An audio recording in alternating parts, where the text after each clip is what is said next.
147 करोड़ रुपए खर्च कर देते हैं कोरोना के निपटाने के लिए, और दूसरी तरफ आप कहते हैं कि 5,000 करोड़ रुपए दिल्ली को दिया जाए। एक तरफ आप कहते हैं कि हमारा खजाना भरा होगा, हम कहते हैं हमारा खजाना खाली है, देखिए लगातार सीधे ये आज जो आप धरना कर रहे हैं, आज दिल्ली खुला है और आज धरने की जरूरत क्या हुई? भारतीय जनता पार्टी इस कार्यकाल में हम कोई आंदोलन नहीं करना चाहते थे, ना रास्ते पर आना चाहते थे। हमें बड़े नाराजगी से आज रास्ते पर उतरना पड़ा। गए 3 महीने में दिल्ली सरकार का जैसे प्रशासन चल रहा है, एक तरफ उन्होंने कहा 30,000 बेड तैयार है और कोर्ट में उन्होंने लिख के दिया हमारे पास 3,150 बेड है। या अस्पताल की जिस प्रकार की व्यवस्था है, केंद्र सरकार ने जो राशन दिया है वो राशन भी उठाने में दिल्ली सरकार अक्षम पाई गई है। मई महीने का राशन अभी तक उन्होंने उठाया नहीं है। उज्ज्वला गैस योजना के माध्यम से लोगों के अकाउंट में डायरेक्ट पैसा गया है। ये सब बातों को देखते हुए दिल्ली में हर रोज कोरोना के ग्रस्त लोगों की संख्या बढ़ रही है, दिल्ली रेड जोन में परिवर्तित हो रही है, दिल्ली की जनता असुरक्षित है।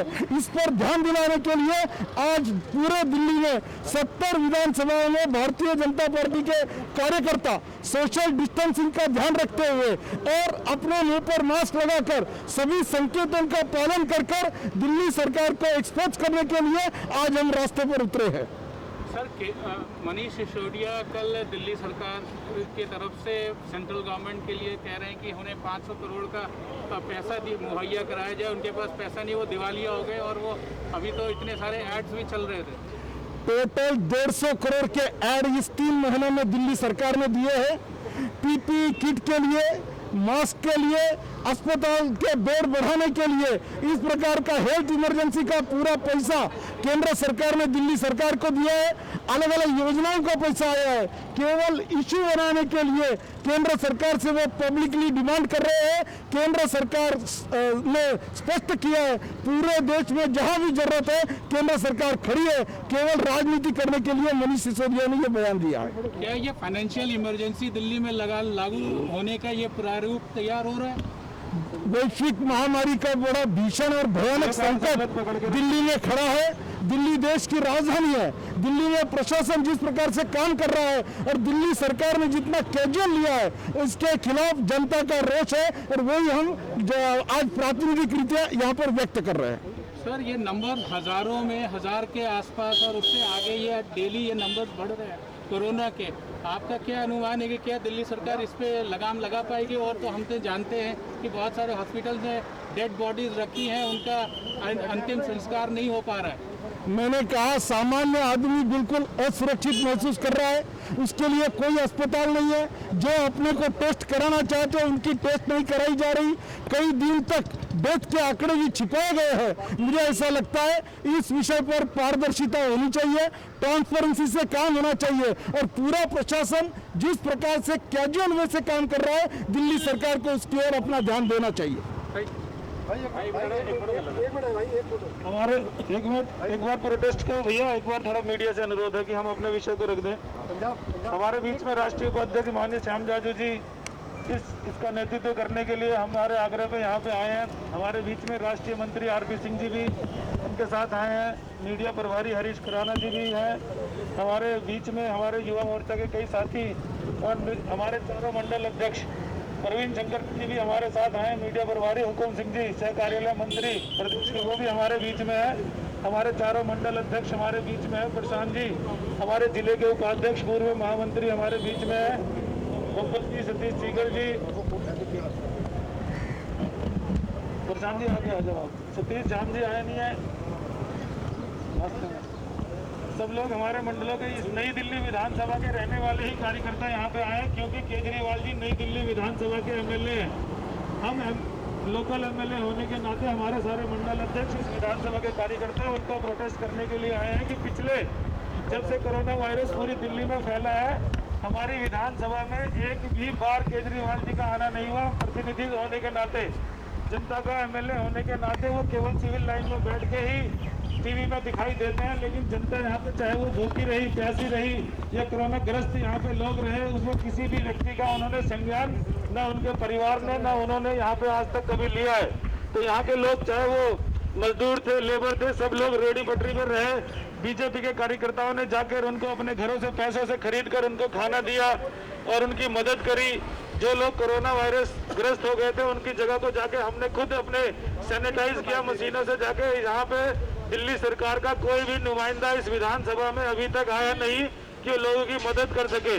प्रतिनिधि होने के नाते केजरीवाल जी ने कोई संज्ञान तक इस विधानसभा में नहीं लिया, जबकि उनका कोई फर्ज और कर्तव्य बनता था कि वो आए और लोगों से यहाँ पे बात करें।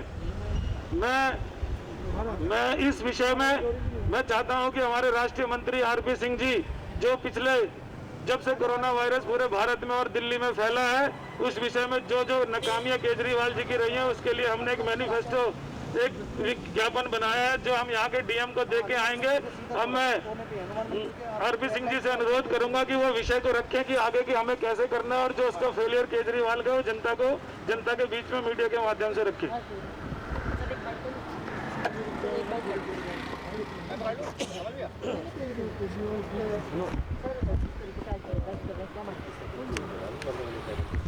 हम बड़े नाराजगी से आज यहाँ रास्ते पर उतरे हैं। हमारी इच्छा नहीं थी, गए 3 महीने से हम वेट कर रहे थे।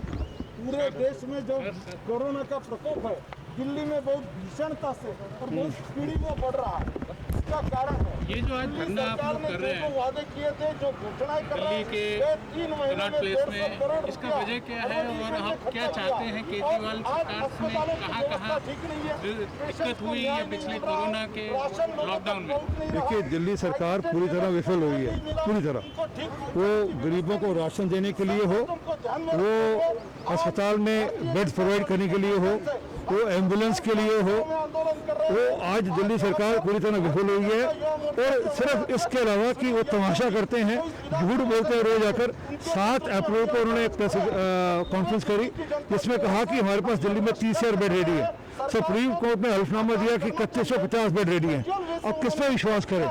आज दिल्ली की जनता को उन्होंने दिल्ली के हाल पे छोड़ दिया, अपने हाल पे छोड़ दिया कि आप अपना इलाज खुद कराइए, अपने घर पे रहिए, हमारे बस का नहीं है। तो अगर आपके बस का नहीं है तो आप इस्तीफा दीजिए और वापस से चुनाव होने दीजिए। दिल्ली तय करे कि उन्होंने किस प्रकार की सत्ता चाहिए, किस प्रकार के लोग उनको चाहिए। सर, क्या आपको लगता है कि दिल्ली में फाइनेंशियल इमरजेंसी का सिचुएशन आ रहा है, चाहे मिसमैनेजमेंट की वजह से? दिल्ली में कोई फाइनेंशियल, दिल्ली फंड्स का दिल्ली सरकार के द्वारा, दिल्ली में फंड्स की कोई शॉर्टेज नहीं है। दिल्ली ने अभी हाल में लोगों के ऊपर टैक्स बढ़ाया है, पेट्रोल और डीजल को टैक्स बढ़ाया है दिल्ली के अंदर।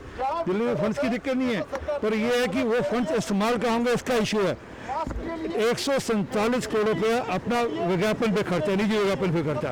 उनसे पूछिए वो पैसा आप क्या पीपी किट पे, वो मास्क पे, या हॉस्पिटल बेड्स के लिए चार्ज कर सकते थे?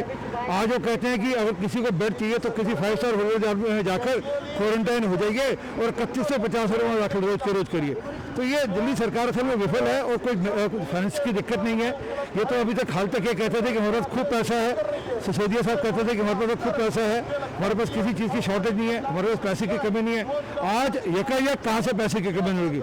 इसका तो कहीं ना कहीं इनके यहाँ मैनेजमेंट में कमी है, दिल्ली में पैसे की कमी नहीं है। क्या आप एलजी साहब को इस बारे में ज्ञापन ये देंगे? आज दिल्ली में 70 की 70 विधानसभाओं में विज्ञापन दिया जा रहा है और हर डीएम को दिया जा रहा है और डीएम के माध्यम से वो एलजी के पास ही जाएगा। और हम लगातार कह रहे हैं कि ये सरकार विफल हुई है और इनको इस्तीफा देना चाहिए। संख्या बढ़ती जा रही है, मौतों की संख्या बढ़ती जा रही है और पूरे देश में दिल्ली का दूसरा तीसरा नंबर लग रहा है।